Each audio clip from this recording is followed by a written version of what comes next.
Today's message in the series All In is All or Nothing, and it's taken from the story Greg shared already from Luke chapter 19, the story of Zacchaeus. I almost tweeted this morning that you should be here today for sure, because for once Randy's going to do a short sermon. I probably should have tweeted that now that I think about it. Yeah. I'm going to do a short sermon, and I don't do that very often. But of course, it's the subject matter that I'm talking about there, not necessarily the length of the sermon. There was a guy that was a manager of a fitness center who had a reputation in the community for being very, very strong.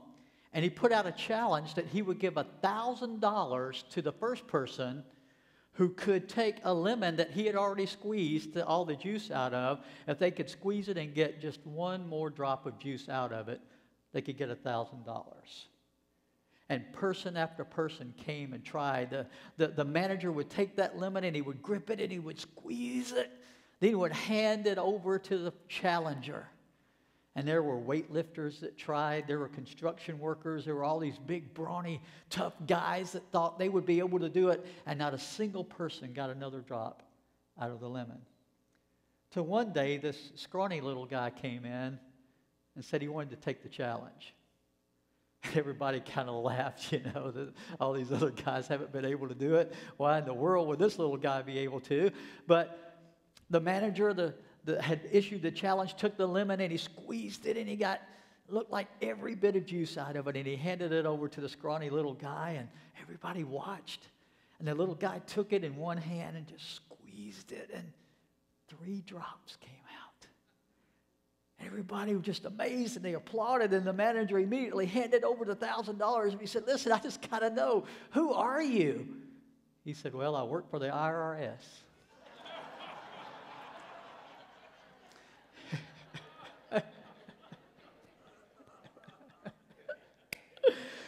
And today we're talking about a tax man, a scrawny little guy that was a tax collector.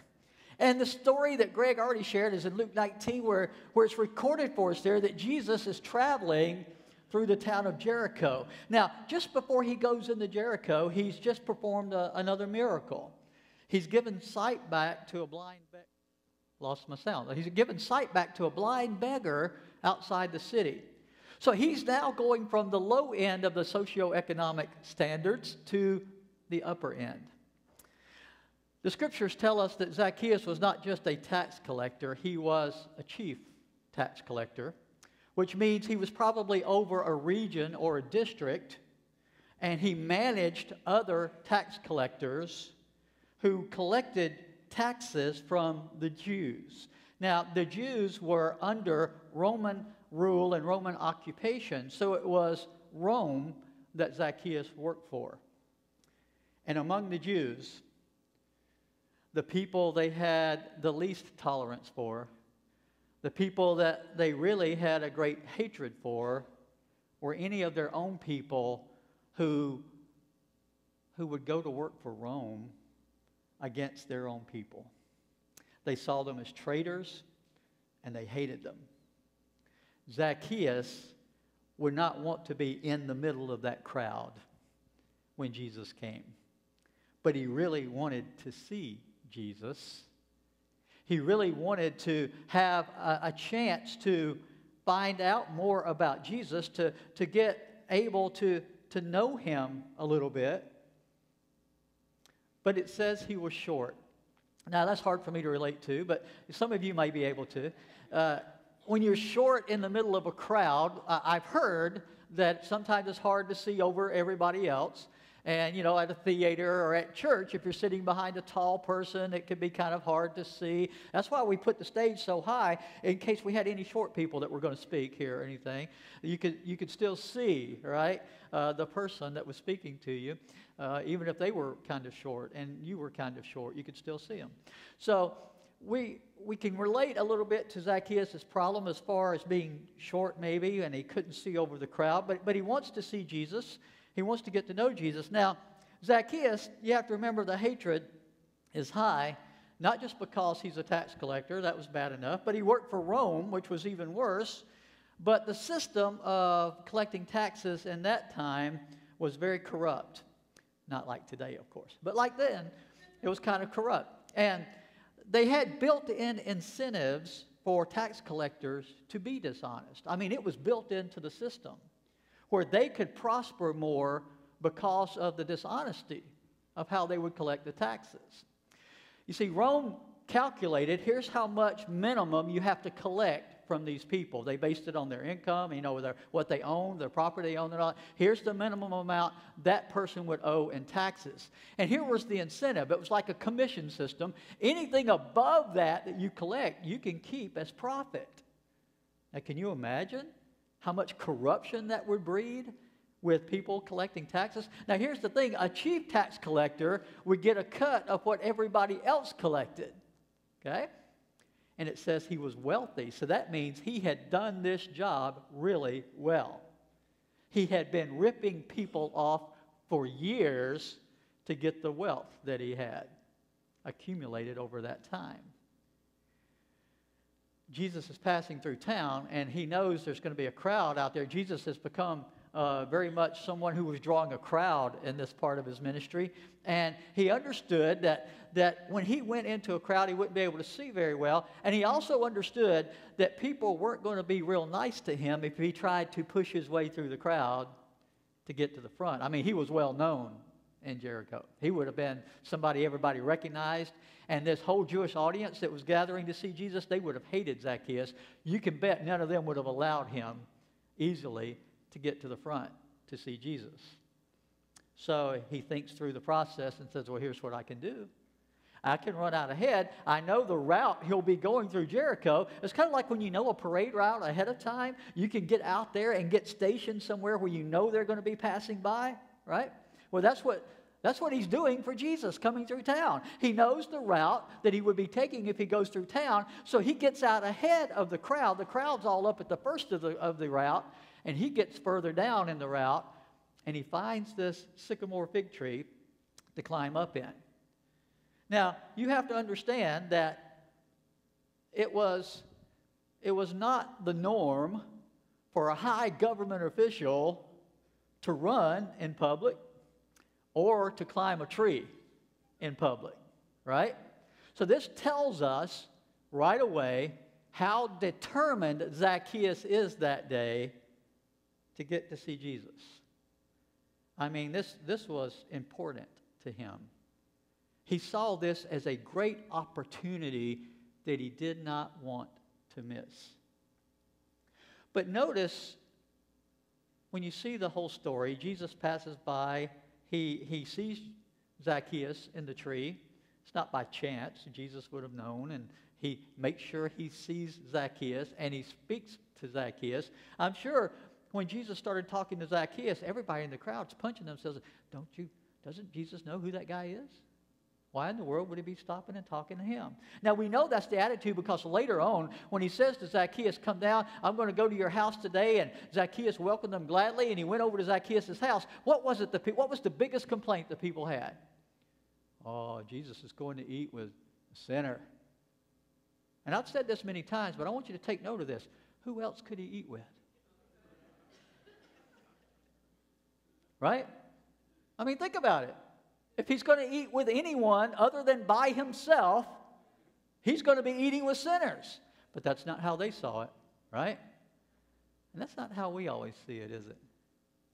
I mean, because we go to church, if you're here now and you've been going to church for a while and you've been trying to live a good life, and maybe you've gotten involved and you're praying more and you're reading your Bible more and you're giving your money to the church. Now, some of you are not, but you need to start. And then you're doing all this good stuff, and you begin to think, well, we need to reach those sinners out there, right? And it's true, we do need to reach those sinners out there, but we have to remember we are one, okay? We are one too. And they're seeing themselves as being in a different category than Zacchaeus. We're not like him. He's one of those awful, awful sinners. We rate sin, we rate sinners as, pretty good people, bad people, and then there's the category Zacchaeus would have been in was the really bad people, right? And we do the same thing. We don't say it always out loud, but that's how we respond to people a lot of times. And sometimes we rule out the possibility that those really bad people, that Jesus would want to spend some time with them. That Jesus actually would want to talk to them, and that they would actually want to see Jesus and spend time with him. Sometimes we act like they wouldn't want that. We just assume they wouldn't want that in their lives. Well, in this case, I believe that Zacchaeus sets a really good example for us. This sinner of all sinners in the eyes of the Jews sets a great example for us of what it means to go all in for Jesus. And that's why I want us to see there are three things Zacchaeus did that day that are a picture of going all in. And in this series about going all in, if I could think of one person that we can witness that actually took the steps of what it means to go all in, Zacchaeus is one of those people that really sets that example for us of what we're talking about in this whole series, of how we can go from where we are, not quite all in, to being totally, completely all in for Jesus. And Zacchaeus makes the transition very, very quickly. And it's not always that quick for everybody, but in this example, we've got a very short, concise occurrence of events here where we see these steps being taken. Here are the three steps that I think really illustrate going all in. First is we decide to follow Jesus. Then we decide to allow ourselves to be changed by Jesus. And then the third step is we are actually deciding to be on mission with Jesus. Okay, those three steps. Let's start with number one, the decision to follow Jesus. Zacchaeus, it says scripturally here, is a wealthy man, a chief tax collector who was wealthy. And we still have this tendency in the church, we still have this tendency individually to look at people that are wealthy as if they don't have any needs, don't we? I mean, that's kind of how we judge it. If they're wealthy, then they don't lack anything. If they lack something, what can they do? Go out and buy it, right? Because they've got wealth. Remember last week we talked about how we look at success in life in America as reaching that place where you can buy all the stuff that you want to have. And so we look at people that are wealthy, we kind of resent them a little bit sometimes because we think they don't have any struggles. They don't have anything that they're lacking in their lives. They're not missing anything because they've got plenty of money to make sure they have whatever they want or need. But notice what's going on in Zacchaeus' life. He's wealthy, but on that day when he hears this teacher is coming to town, this teacher is going to be passing through where he lives, more than anything else, he wants to be able to see Jesus, to spend time with Jesus. He wanted to get to know him. He was wealthy, but though rich, he knew he was spiritually poor. He knew it. He understood that there was this place in his life that all that money wasn't filling. That all that wealth wasn't able to take care of. And we forget that about people sometimes. We look at them from the outside and they seem to have it together. They seem to be, their life seems to be so in order. They seem to have everything going their way. They look successful in our eyes. And we forget that all of that does not do for people spiritually what they need most. See, we human beings, we are spirit.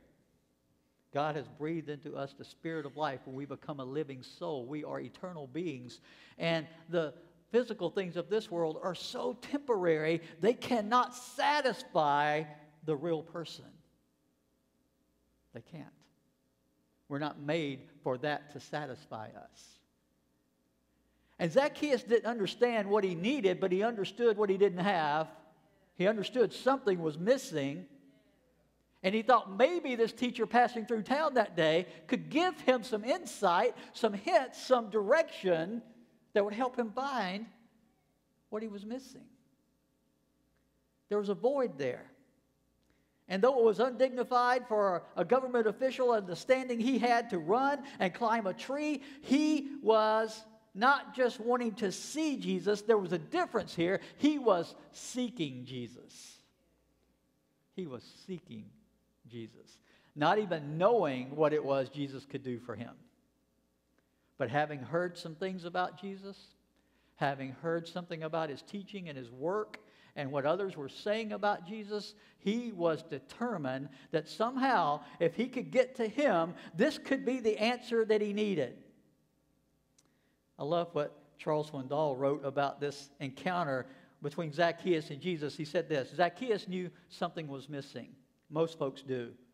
They try to drown it in a bottle of alcohol, or lose it in a fog of drugs, or crowd it out in work or activity, or bury it in the shallow grave of bravado and tough talk. But when it gets quiet and no one is around but you and God, reality sounds as loud in your soul as the blast of 1,000 trumpets. There are a lot of people out there that seem to have it all together. But in the quietness of their alone times, there is a hunger and a thirst down deep in them that only Jesus can fill.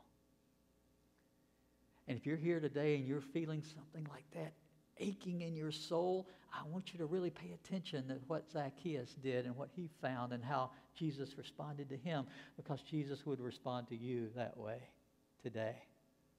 But I want us to see as a church that those sinners out there, they all need what we have found in Jesus. And some of them are realizing there's a hunger in them, and they're beginning to realize there's something missing. And we need to be ready. We need to be willing to help them get to know Jesus. So though he was rich, he was spiritually poor, but he was determined not just to see Jesus, but he words it in Scripture this way: he was determined to see who Jesus was. See, there's a difference in wanting to see a celebrity and wanting to get to know who they are. Zacchaeus didn't just want to get a glimpse of Jesus so he could say, check that off the bucket list. I saw that celebrity, or I got his autograph or something. It was more than that for Zacchaeus. He wanted to see who this guy was. He's heard about him. He's heard rumors. He's heard all this stuff people are saying about him, but he wanted to see for himself who this guy is. A whole lot of people out there who've heard about Jesus, heard stuff about Jesus, some of which they don't know if it's true or not. They question some of it. They're not sure what's true about Jesus and what's not. And there are some people that are hungry to get to know who he really is. Zacchaeus was one of those people. He wanted to get to know who Jesus was. He was seeking Jesus. I think one of the biggest mistakes we make as the church is sometimes we just assume certain people won't listen, don't want to know, don't want to hear what we have to say about Jesus. You see, the people that don't want that are pretty loud, and they're pretty boisterous, and they're pretty mean sometimes in their spirit and how they present that. And when we hear that stuff out there where people are just so opposed to Jesus, we forget that's not what everybody's saying out there. That's not where everybody is in their life. There's a whole lot of people that you're not hearing from who are in silence feeling like something's missing in their lives. And they've heard just enough about Jesus. In America, you can't live in America very long without at least hearing something about Jesus, right? So the general public out there, they've heard about Jesus. And there are some people out there who would like to find out more. Doesn't mean they're ready to make a decision. It doesn't mean they're ready today to give their lives to Jesus, but they would at least like to know who he really is. And the people who follow after Jesus, his disciples, we ought to be the ones, right, who are ready and willing to help people get to know this Jesus. I mean, if we're following after him, we should be able to give a reason for why we're following after him. And the reason should be because of who he really is. And that's what they're wanting to know. Who is Jesus, really? That's what Zacchaeus wanted to know. Who is this guy, really? He was seeking Jesus. And here's the great thing we learn in this story and in other scriptures about seeking Jesus. It's this. While we seek Jesus, guess what he's doing? He's seeking us too. I love that. If we're seeking him, he is also seeking us. Notice the two commands that Jesus gives to Zacchaeus. The first thing he says to Zacchaeus when he sees him up in that tree is, get down out of the tree. Right? Get down out of the tree. He saw the effort Zacchaeus put in trying to get to see him that day. He saw that Zacchaeus was serious about wanting to find out more about Jesus and who he was. And when Jesus sees that in someone, he loves it. He invites that. He wants that. He wants that person to be able to come and to see him and know him. Now, we Christians aren't always that inviting, but Jesus always is. Okay? We're not always that inviting to the sinners out there who might be seeking, but Jesus always was. I mean, in every example of Scripture, while Jesus was here on this earth, the people that were the outcast or the people that the religious people didn't really want to hang out with or spend time with, Jesus made an effort to give them the opportunity to be with him and get to know him. I mean, he went to parties that weren't strictly Christian parties. Did you know that about Jesus? He went to a wedding feast and they ran out of wine, and what did he do? He turned water into wine at the wedding feast, so the family wouldn't be embarrassed because they had run out of wine. Now, I'll bet there were some people there who weren't already committed followers of God. But Jesus spent time with them and cared about them and cared about what was going on there and wanted to help them. You see, Jesus, he wasn't gullible in the sense that he would let people use him, but he was caring enough that if people really wanted to get to know him, he made sure they had the chance, had the opportunity to do that. And if we're going to be disciples, that means we follow after him. It means we become like him. It means we need to be willing to help people come to know Jesus. And not write people off that we think would never want to do that. At least give them the chance, give them the opportunity through us to get to know him. So he commanded him to come down now. He said, come down immediately, right now. And he also said, and here's the next thing, Zacchaeus, I'm going to your house today. Now, that was the shocker, I'm sure, for Zacchaeus and for the whole crowd. Not just that he told him to get out of the tree, but he said, here's the reason. I want you to come. We're going to your house right now. I'm going to go spend the day at your house today. I mean, nobody expected that, not even Zacchaeus. Can you imagine how surprised, in a good way, Zacchaeus was when Jesus said those words?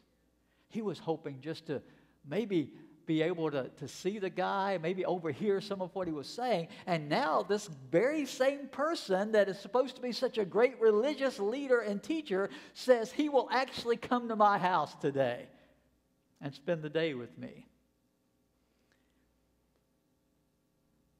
And Zacchaeus responded immediately.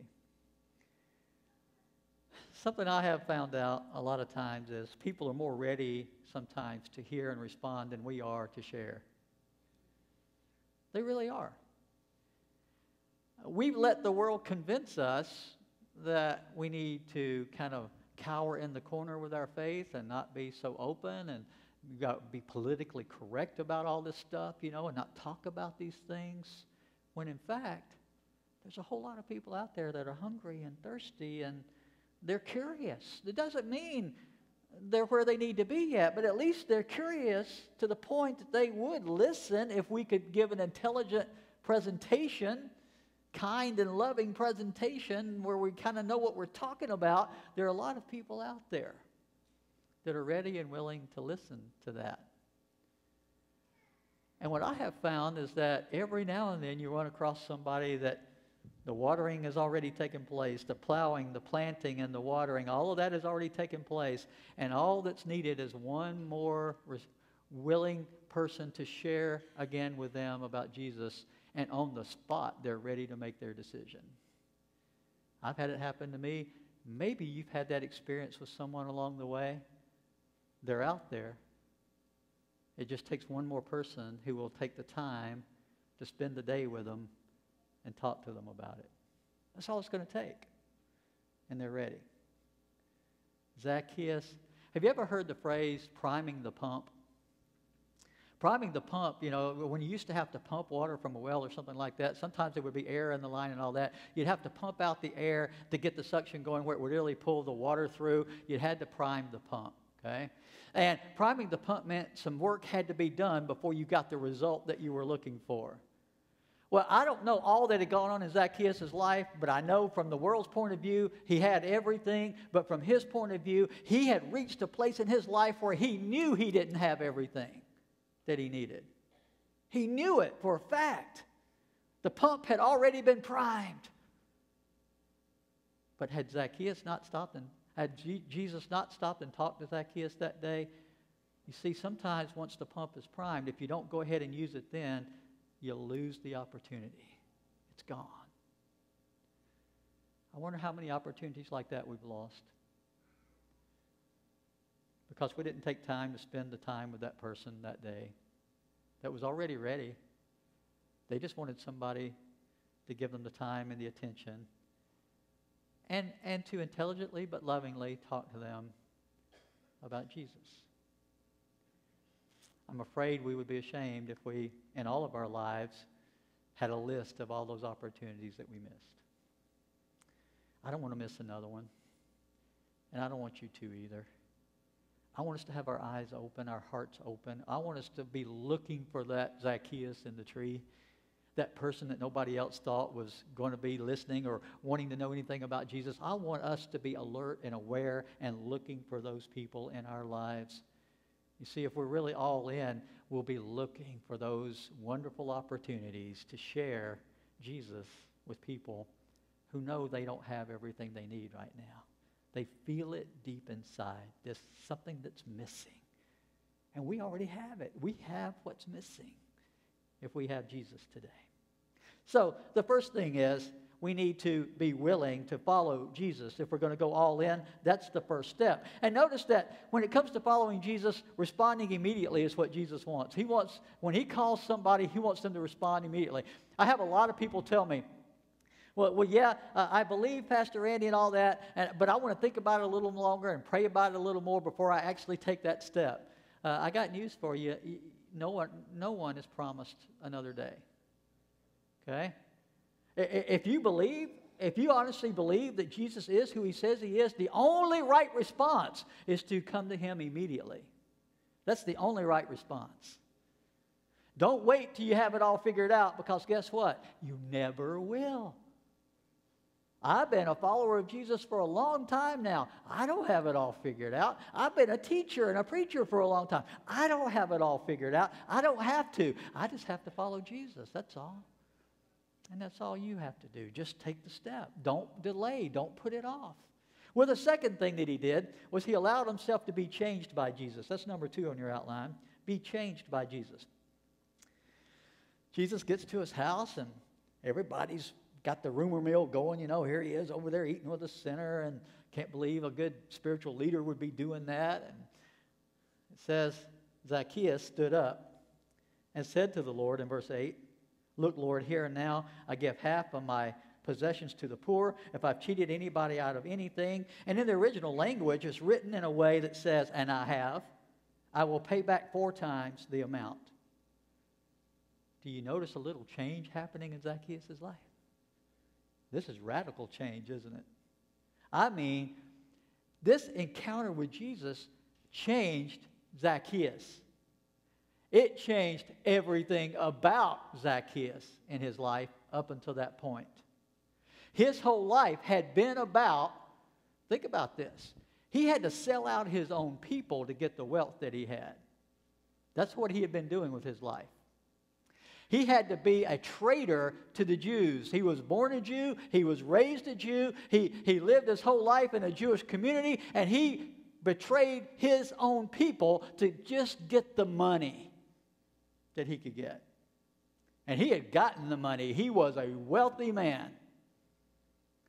And now he says, all right, Jesus, I'm all in. Starting right now, I want to give half of my wealth away. Today, right now, I'm giving it away to help the poor. Zacchaeus had never done anything like that. That's not who he was.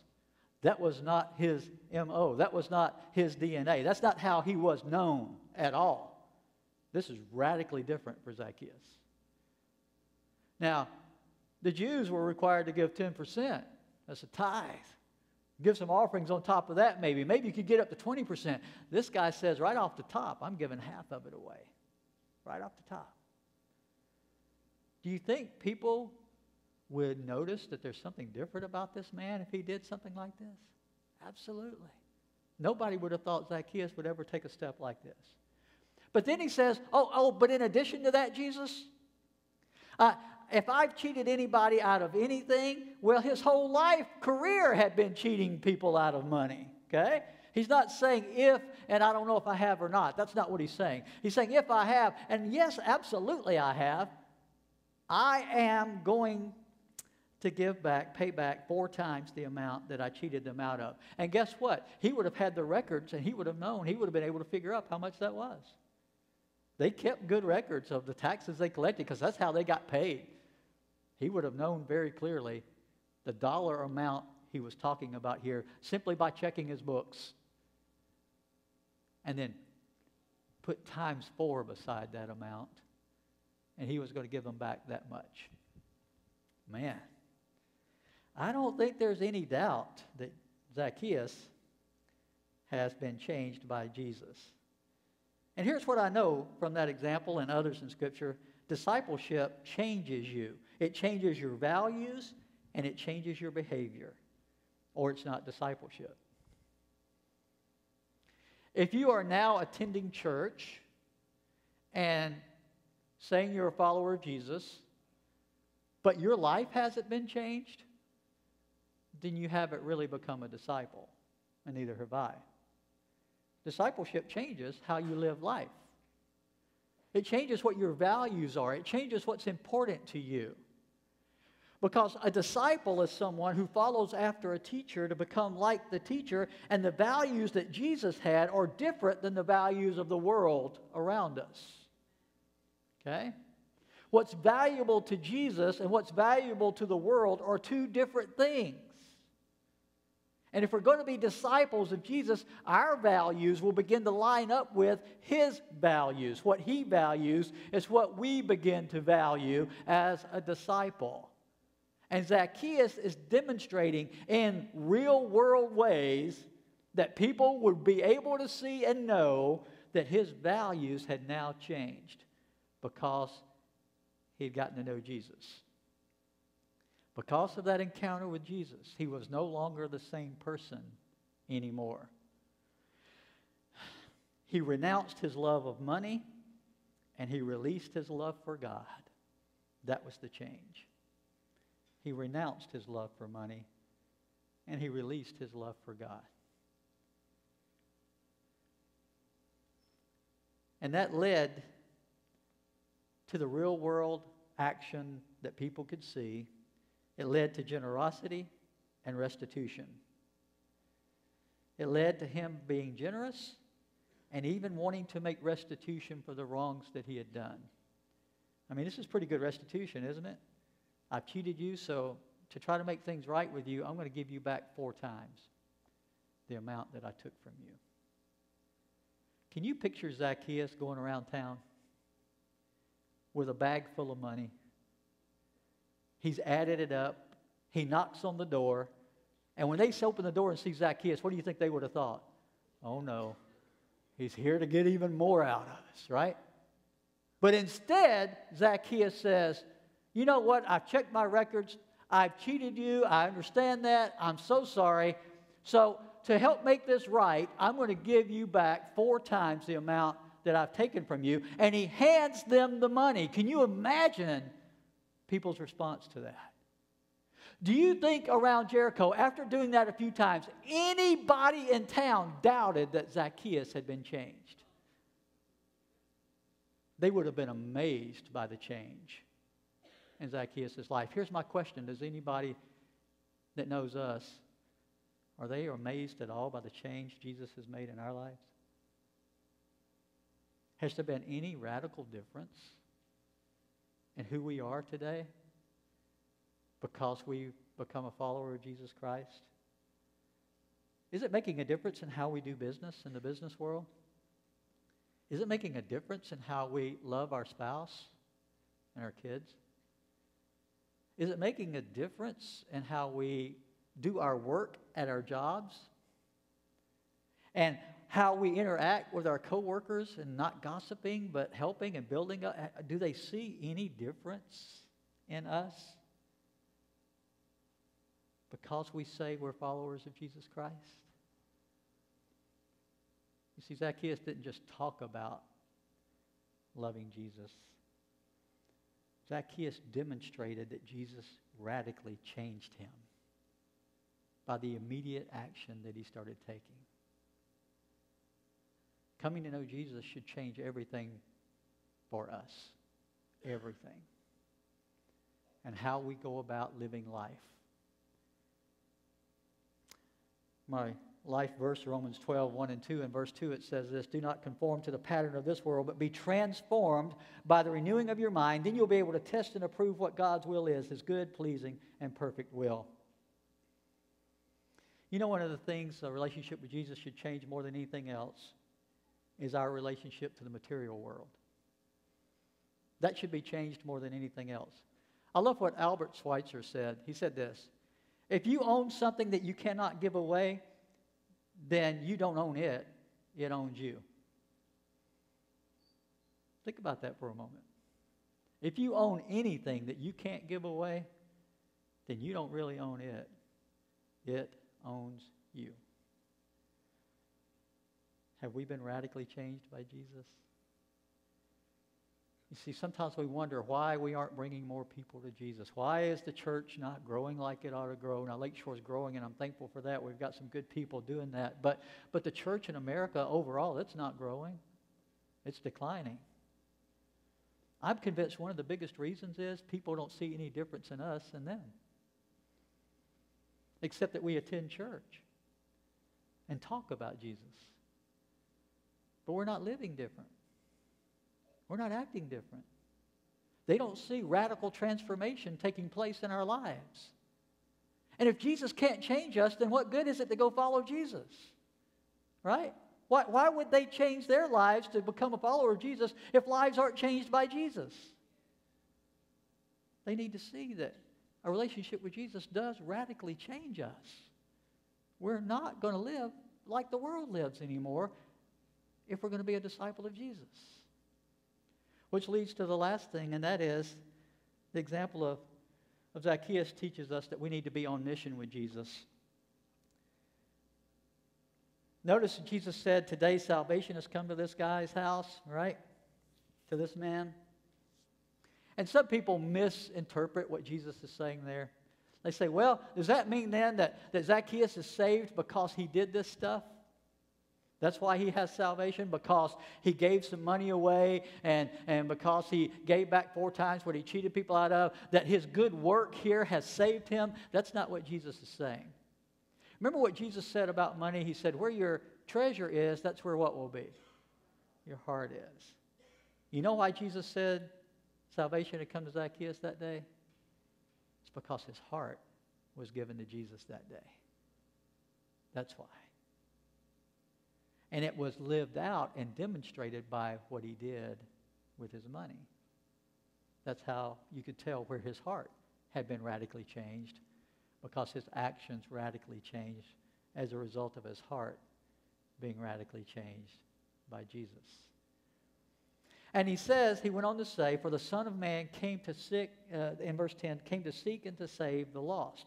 That's Yeah, people always talking about coming up with a mission statement. Have you heard people say that? It's been around for a long time now. For your company or for your own personal life, you need to develop a mission statement. Well, here's what I've come to know. I don't want to reinvent the wheel. I think Jesus came up with a good one already.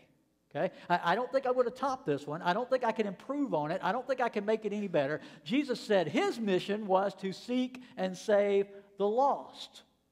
Now, if I'm going to follow Jesus, that is me saying I'm going to buy in, go all in for the mission that Jesus was all in for, which is to seek and to save the lost. So that means, as a disciple, my mission statement is already written for me.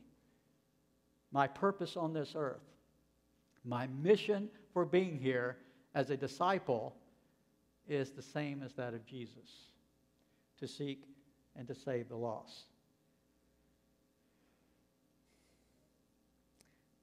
But in order for us to do that, what we have to understand is that being changed by your decision to follow Jesus, that's what gives credibility to your testimony. That's what gives you power to be used effectively to carry out the mission of seeking and saving the lost. We are much more effective in talking to people about following Jesus if they see how following Jesus has changed us. If they haven't been able to witness that in us, then we're not going to have a lot of credibility when we talk to people about coming to know and follow Jesus. You see, people are watching you at work. Your family is watching you at home. And here's what I want you to know. Non-Christians don't expect Christians to be perfect. They have never expected that out of Christians, ever. Stop going there. Stop thinking that. That's not what they think at all. But they are expecting us to be genuinely different than other people if we claim to be followers of Jesus Christ. They are expecting that, and rightfully so. They should expect that out of us. And if they can see that before they ask us about Jesus, before we get the chance to talk to them about Jesus, if they've already been able to see that in us, then that causes our words to have weight and depth and meaning that they would not have otherwise. That causes us to have greater influence than we could have ever had we not demonstrated the change that Jesus made in our lives. So here's the question. Can people see the reality of your being all in for Jesus? If not, it probably is really good evidence that we're not all in yet. We're not quite there yet. And maybe there's a greater level or another step that needs to be taken, another level of commitment that needs to be made that we haven't made yet. As our praise team gets ready, that's what I want us to get to today. Going all in for Jesus means we made a decision to follow him. And if we made a decision to follow Jesus, if we've made that commitment in our lives, then the second step is that Jesus, when we come to him as a disciple, he will change us, and that change needs to be real and evident. And then that equips us to be on mission with Jesus and be effective as his disciples. Because here's the thing about discipleship. Being a disciple of Jesus is more than just us coming to know Jesus and finding salvation in Jesus. Here's our goal at Lakeshore. Here's what we're trying to do. We want to make disciples who make disciples who make disciples. Okay? We want you to become a disciple who makes disciples, and those disciples you make, we want them to be people who make disciples, because the Great Commission is to go into all the world and make disciples. Followers of Jesus who've been radically changed by him, who then go out on mission for Jesus. Here at Lakeshore, we're all about connecting people to Christ and each other, growing people to maturity in Christ, serving people in the name of Christ. We're on mission for Jesus here. And the people who will be effective in doing that are the men and women in this room who will go all in with Jesus. Maybe you're ready. We've got people here that have already done that. That's why this church is growing. That's why people are coming to know Jesus in this place. But think about what could happen if all of us truly go all in. The difference we can make in this community, in this region, and around the world if we all go all in. As we stand and sing today, we invite you to come.